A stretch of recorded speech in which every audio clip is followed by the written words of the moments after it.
আব্বা আমার ডাকছেন? না, তোমারে ডাকি নাই, তোমার শাশুড়ি আম্মারে ডাক দিছি। আম্মা তো ওইদিকে গেছে। ওই যে আম্মা চলে আইছে। বৌমা, তুমি ঘরে যাও, তোমার শাশুড়ি আম্মার সাথে আমার প্রাইভেট কথা আছে। জি আপনি আপনারা না কইছি এরকম করে বউ বউকে ডাকবেন না। তোমারে বউ না ডাকলে আমার আউশ মিটে না। ঘরে এখন পোলার বউ হয়েছে, এইসব বাদ দেন। আমি করিম মোরল, কোনো কিছুই বাদ দেওয়া যাইব না, ডিসিশন নিয়ে নিছি। আপনি কি কোনোদিন ভালো হইবেন না? কেন, আমি কি ভালো না? আরে রাগ করেন কেন? ঘরে পোলার বউ আইছে, এইসব চ্যাংরামি বন্ধ করেন। তুমি যতদিন ইয়াং আছো ততদিন কোনো কিছুই বন্ধ হইব না, ডিসিশন নিয়ে নিছি। I love you.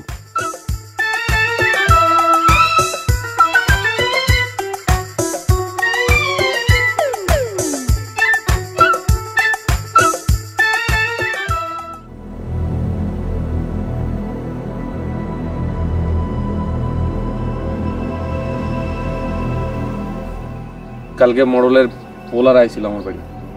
আচ্ছা কি কইছেন? কইছে ওগো জমি যাতে আর না কিনি, আর আর কি ভাই? সাদেকের জমিতে ঘর বাঁধতে না করছে। তুমি কি এটা নিয়ে ভয় পাইছো? না, আমি সাদেকের জমিতে ঘর না বাইন্দা মডেলের আর জমি কেনার চেষ্টা করতেছি। ভাই, মিনার সাথে আমার বিয়াটা দিয়ে দাও না। এই তুই সবসময় বিয়ে করস কেন? বিয়া করস কেন? তুই তো সুলতানের বিয়া করে ঠিকই মজা আসস, আর আমি তো মিনারে বিয়া না করে মিনার শোকে শোকে পাগল হয়ে যাইতাছি। যা মিনারে গিয়ে নিয়ে আই, মিনা তো তোরে পাত্তাও দেয় না। ওই বেটা, সুলতানা তো তোরা পাত্তা দিত না, পরে তো ঠিকই বিয়া করছে। আর রিমা ভাবি সোহাগ ভাইয়ের অনেক আগেই বিয়া করে ফেলাইছে। এই তোরা থামতো, শোন, আপাতত বিয়ের সাথে চিন্তা বাদ দে, পরিস্থিতি শান্ত হোক, তারপরে দেখা যাইব। ভাই, পরিস্থিতি কোনোদিন শান্ত হইব না, মোরল বাড়িরাও কোনোদিন ঠান্ডা হইব না, আর তোমরাও কোনোদিন আমার বিয়াটা দিবা না। আমি যাই। এই জহির শোন, কারো কথা শুনবো না ভাই, আমার মিনারেই বিয়া করবো। মিনা তুমি কই? এই যাইস না, মোর বাড়ি তো বাইন্দা রাখবো। এ লয়ে আর পারি না। আচ্ছা চল, আমরা বাইক আমলে চল।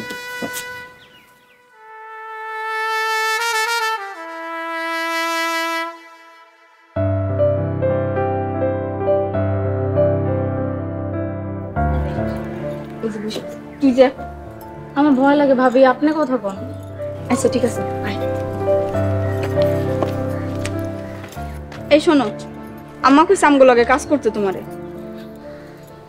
তোমার আম্মারে যা কও, আমি কোনো কাজ করতে পারবো না। কেন পারবা না? কেন মোড়ল বাড়িতে থাকতে হলে কাম করে খাইতে হবে। আমি কাম করুম না তো করুম না, এত কথা কন কি লিগা? বড় মোড়ল জানলে কি হইবে জানো? আবার এই বড় মোড়ল ডাকেরা? এই সেরি বড় মোড়ল হইলে এই মোড়ল বাড়ির বড় কর্তা। রাগ তোর বড় কর্তা, তুই আমার সেরি কলি কেন? এই রাগে ক। এই মেয়া, তোমার আগে এই বাড়িতে আইছি, সম্মান দিয়া কথা কইবা। তোরা সম্মান পাওনের লোক। সুরজের মা একটা বেয়াদব, পোলারে বিয়াও করাই নিয়ে আইছে একটা বেয়াদব। যাইতাছি আমি মোড়লের কাছে। এই তোমরা আসো। জান দেহম নে আমার বিচার করে কাটা যত সব।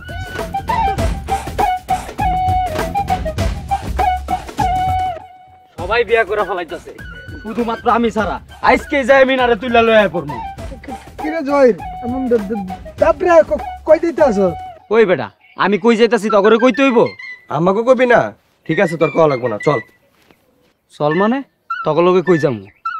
তোরে মোরল সব কিছু লয়ে দিতে। এসব মোরল টরল গুনার টাইম নাই আমার কাছে। যাই ক, আইতে পারুম না। এই আরে ধর, মোরল সাহেবের কাছে ধরে নিয়ে যেতে হইব। শরীরে টাচ করবি না কইলাম।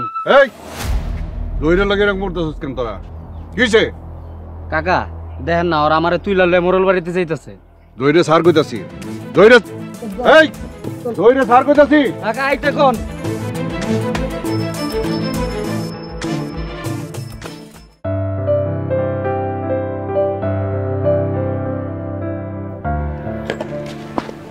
আমি তাহলে যাই। সাবধানে যাও।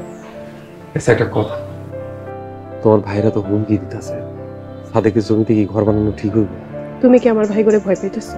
আরে যখন ভয় পাও তখনই তো ভয় পাই নাই, এখন ভয় পাবো। তাহলে ঘর বাঁধার কারণ তুমি ঘর বাঁধবা। কিন্তু আমি চাইতেছিলাম যে এই কটা টাকা দিয়ে মোড়ল আরো কিছু জমি কিনবো। তোমার যদি কিনতে ইচ্ছা করে তাহলে কিনবা।